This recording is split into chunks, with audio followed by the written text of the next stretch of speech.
There were two presidents that had an effect on America in the 1990s. George H.W. Bush served as the 41st U.S. president from 1989 to 1993. A key focus of Bush's presidency was foreign policy. He began his time in the White House as Germany was in the process of reunifying, the Soviet Union was collapsing, and the Cold War was ending. Bush would be credited with helping to improve the U.S. and the Soviet relations. He met with the Soviet leader in July 1991, and the two men signed the Strategic Arms Reduction Treaty. While Bush gained support among the American public for his foreign policy initiatives, his popularity at home was ruined by the economic recession. After promising no new taxes in his presidential campaign, he upset some by raising tax revenues in the effort to deal with the rising budget deficit.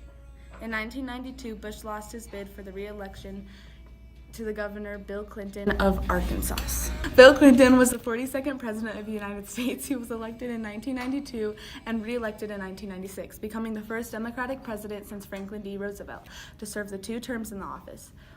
Clinton came to the White House with an ambitious domestic policy agenda centered on economic growth and immediately took steps to reduce the federal budget deficit.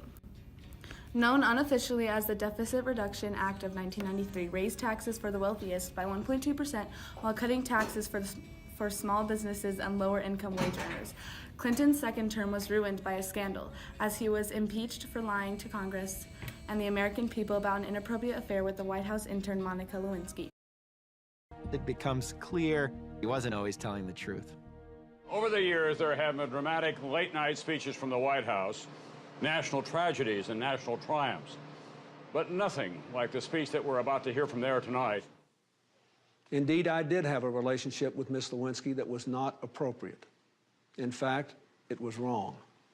It constituted a critical lapse in judgment and a personal failure on my part for which I am solely and completely responsible.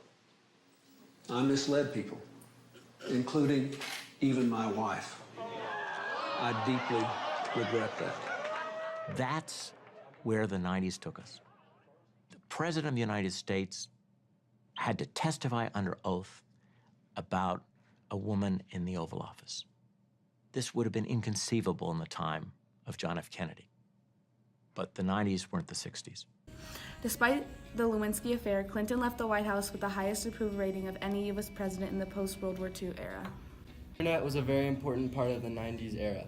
Not only was this new tech cool and fun to use and explore with, but it was a never-before-seen way of doing things. The invention of dial-up internet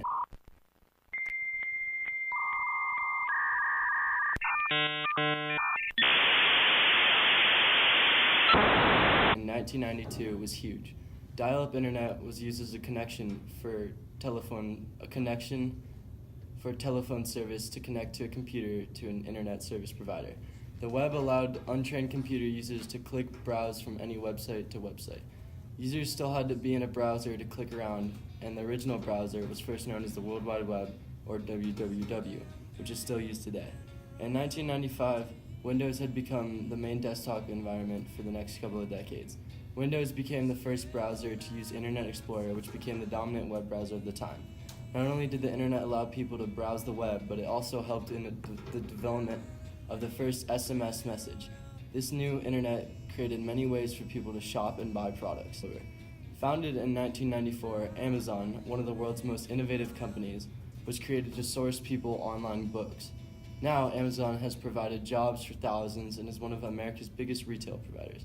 As the decade went on, people could then purchase internet ads and create websites for their companies, and store advertising goods and service and spreading the word about their business. Personally, Google being founded might have been one of the most detrimental things to happen to technology so far in America. Google was founded in 1998, and if you can tell why it's so important, well, Google it. That has become a very well-known term, and Google can be used in so many things daily, allowing users to search the web, the whole www, for anything they desire. Dear Mr. Scully, Mac rules the world. Your Mac friend, Brent Rambo. The 1990s, a decade of competition's greatest players and events that the world will never forget. From the knockout of Mike Tyson by Buster Douglas in 1990 to Michael Jordan's flu game in 1997, These are the points of the 1990s everyone remembers. The 90s also opened up to a whole new array of sports with X Games in 1995, the new age of extreme sports. These all helped with the social impacts of the 1990s by how they brought new people together and even torn people apart. At the start of the 1990s, the main sports were basketball, baseball, and football. But halfway through the 90s, X Games was created. Flips, tricks, and frosted tips reigned over the United States. People like Jeremy McGrath, aka the King of Supercross, shoved motocross racing into the 1990s. But people like Dave Mirra, Tony Hawk, and Eric Costa brought things like skateboarding and BMX into the scene. These sports made a new group of people come together, the outcasts, the people who didn't have a place to go, found one at motocross tracks and skate parks across the United States. But on the other side of the rambunctious partiers of extreme sports is the spectrum of baseball, basketball, and football. People like Michael Jordan, who could be considered one of the best basketball players, jumped into the scene. Although Jordan started playing in 1994, he played through the late 90s and early 2000s, bringing many teams to many championships and victories. Here's Michael Jordan of the Chicago Bulls.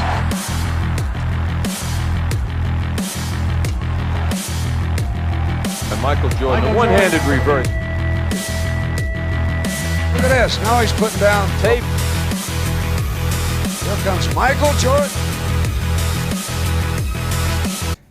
Baseball caused something new to happen that hadn't had occur since 1904, the cancellation of a World Series game in 1994.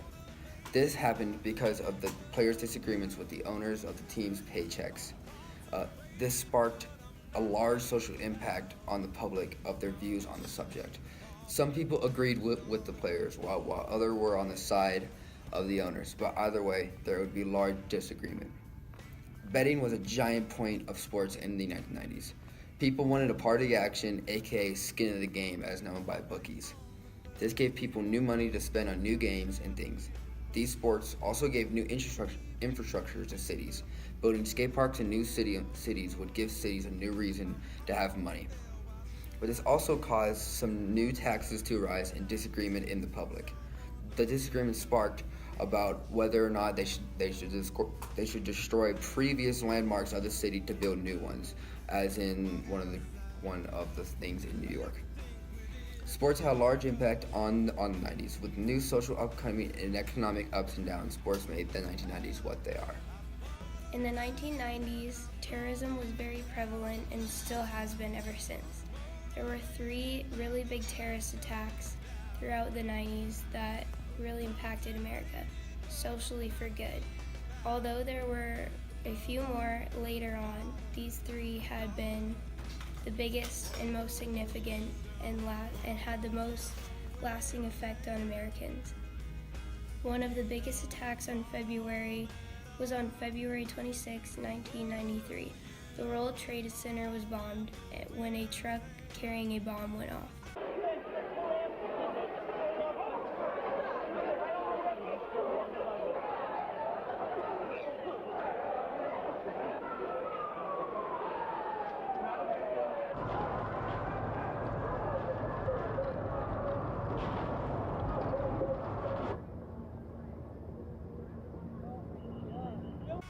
Another big terrorist event that happened in the 90s was on April 19, 1995, when a truck bombing happened in downtown Oklahoma.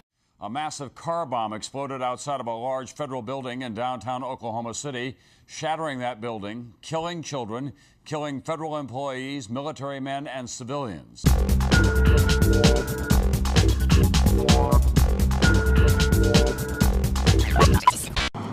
The chaos in downtown Oklahoma City did indeed resemble Beirut after what police believe to be a 1,200-pound car bomb ripped through the 9-story federal building shortly after 9 o'clock this morning. More than 500 people were already in their offices, and at least 50 children were in a daycare center on the 2nd floor. The 3rd biggest terrorist attack was on Columbine High School on April 20th, 1999, and was the day the Columbine High School massacre happened in Colorado. 2 seniors, Eric Harris and Dylan Kelbold, walked into Columbine High and killed 12 people, 11 students and 1 teacher. The fact that a school was massacred was insane to people because that had only happened once so far in history. The 1990s was a big era for economics in America. America made big changes such as Social Security, welfare reform, and affirmative action. New industries created new cash flow and a multitude of new jobs. Economics in the 1990s is an interesting topic. There was a lot of new things that brought new highs of economics and also new lows. More accessible jobs created the ability for average Americans to spend more money on non-essential new tech. This newfound want increased the demand for such items and subsequently created more jobs. Social Security was a major change in Americans' economics. Social Security was originally created to help America through the Great Depression by providing funds for the unemployed. The 1990s pulled this system towards support for retired Americans. Although this program has been very helpful to millions of Americans, there will eventually become an issue. This issue is where there will not be enough money in the system and people will not get their Social Security money. The welfare reform changed to where people receiving welfare checks needed to work amount of hours a week. The new act drastically decreased the amount of people that were on welfare. This reform was put into effect because welfare checks were seen as an invitation for people to stay in poverty and gave no incentive to stop getting the welfare checks. This new act made it so that eventually people would need to move on from welfare checks and get a more permanent job. Affirmative action was the policy accepted by lots in the 1990s. This policy gave minorities and women the same job opportunities that white males had. This policy encouraged people who previously didn't have a job to get a job. This also made it easier for everybody to have a job and created more money that everybody had.